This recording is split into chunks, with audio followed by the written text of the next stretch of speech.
Uttarakhand BJP चुनाव के मैदान में है और चुनावी जंग में अलग अलग तरीके की बातें हो रही हैं, चर्चाएं हो रही हैं, दावों का दौर भी खूब चल रहा है और डबल इंजन सरकार की दुहाई भी दी जा रही है। अलग अलग तरीके से नेता पहुंच रहे हैं, अपने अपने तरीके से जनता को साधने की कोशिश हो रही है। 5 साल के काम भले ही ना गिनाए जा रहे हों, लेकिन फिल्मी अंदाज नेताओं का खूब झलक रहा है।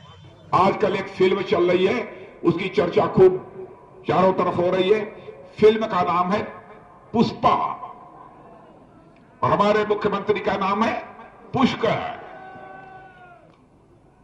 मगर यह पुष्कर सुनकर कांग्रेस के लोग समझते हैं कि यह पुष्कर तो फ्लावर है, फूल है।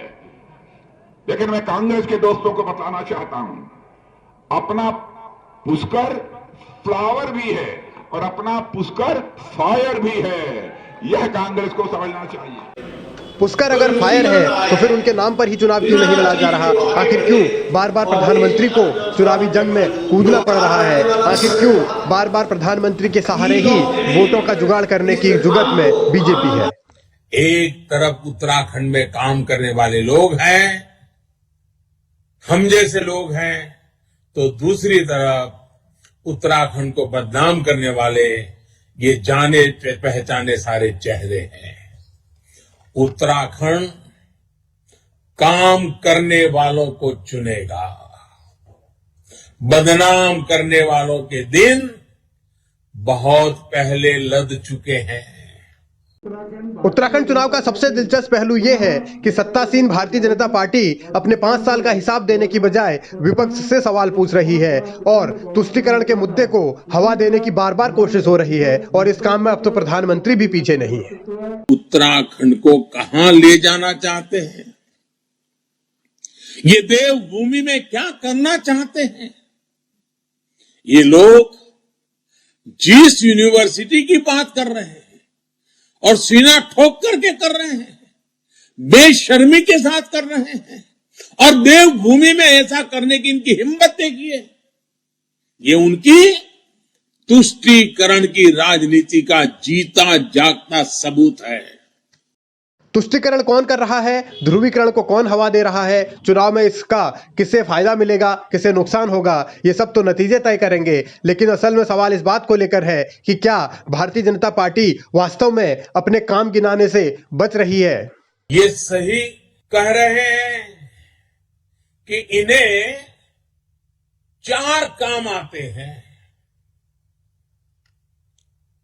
अब मैं जरा वर्णन कर रहा हूं, उन्हीं की बात को मैं बताता हूं।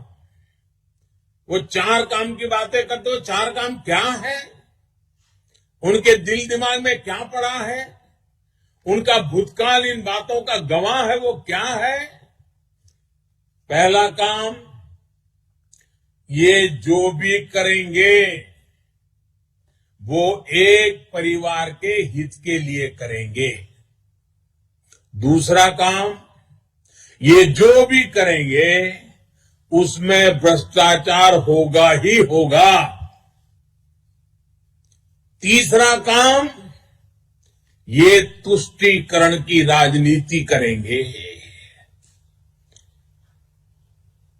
देश को टुकड़ों में बांटने के षड्यंत्रों को वे अपनी वोट बैंक के कारण ये खेल खेलते रहे हैं, खेल खेलते रहेंगे। चौथा काम, बरसों तक ये परियोजनाओं को लटका कर रखेंगे ताकि लंबे अरसे तक उसमें से ये दोहन करके अपना जेब भर सके। उत्तराखंड में 5 साल तक डबल इंजन की सरकार चलाने वाली भारतीय जनता पार्टी अगर चुनाव में भी विपक्ष के ही मुद्दे उछाल रही है, विपक्ष को ही घेरने की कोशिश कर रही है, अपनी बातें नहीं बता पा रही है, तो क्या समझा जाए, क्या नहीं समझा जाए, ये खुद जनता को तय करना है। और सवाल ये भी है कि उत्तराखंड में आखिर इस तरीके की राजनीति से किसका भला होने वाला है।